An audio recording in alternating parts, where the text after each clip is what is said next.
Life goes on, honey, and her my babies.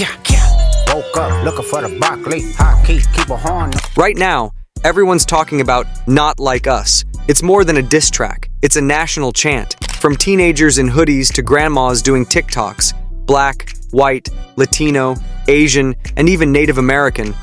This isn't just a song, it's a movement.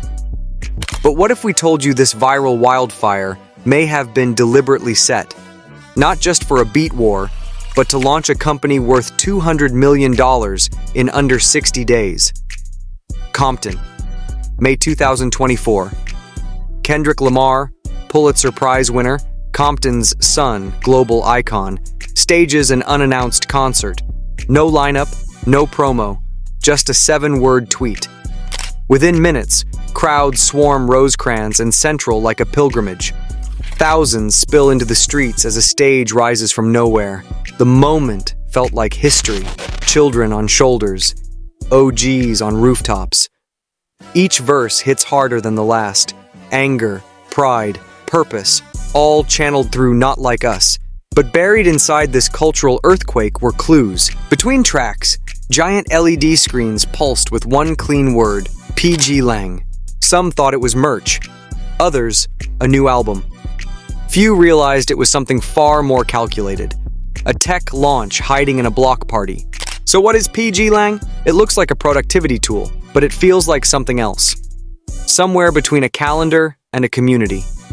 Users build projects, set life goals, and even track personal finances. But behind the aesthetic minimalism lies a behavioral machine. The onboarding experience feels like joining a cult. Guided questions, customizable affirmations, and then Kendrick's voice greets you. A personal welcome message, exclusive to early adopters.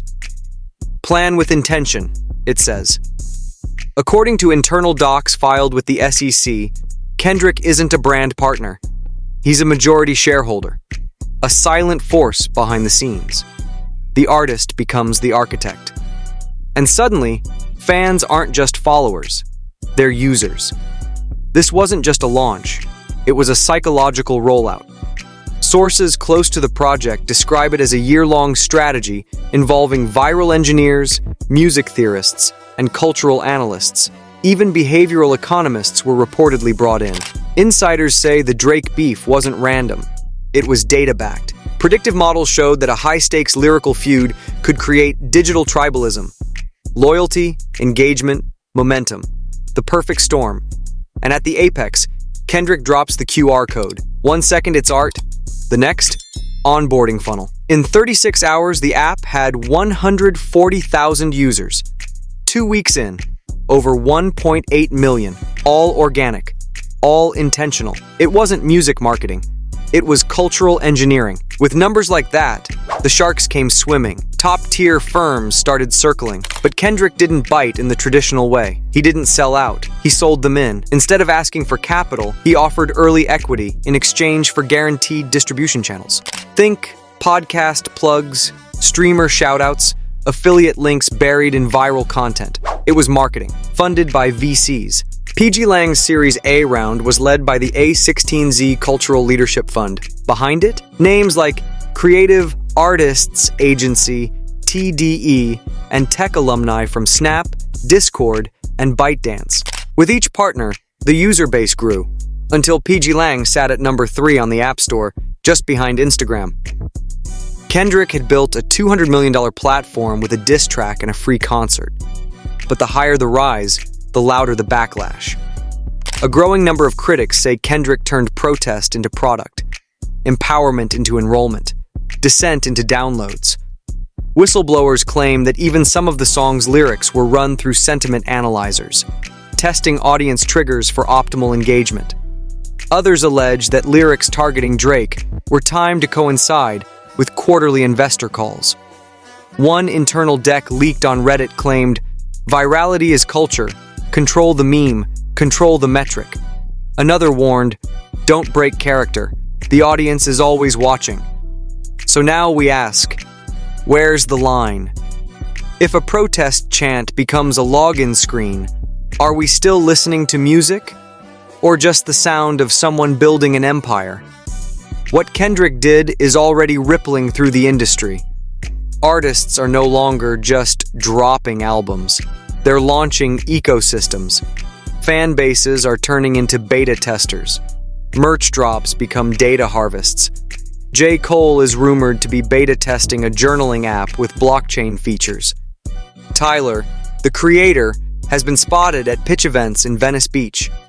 SZA quietly filed 3 tech-related trademarks in December. None have public rollouts, yet, and don't think the majors aren't watching.